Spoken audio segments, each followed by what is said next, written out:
This drill is called pawbacks. This drill works primarily the hip flexors, quadriceps, and the timing for landing. Just as in the drill high knees, be sure to land on your midfoot, not on the heel.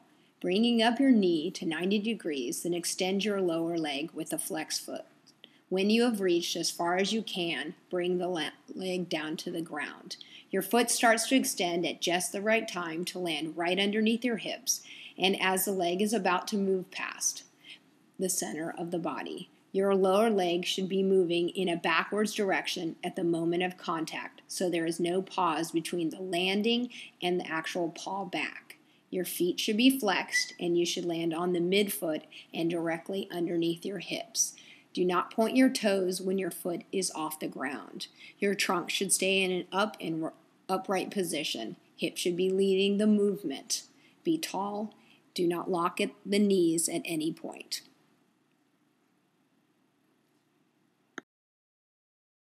As we look at the drill from the front, notice that his feet do not cross in the front. He is not using his arms, and this is suggested when you first do this drill pawbacks. As you become more comfortable, remember your arms swing from the shoulders, holding your arms at 90 degrees. Again, from the back, take a look and notice that he is not landing on his heels. He is landing midfoot.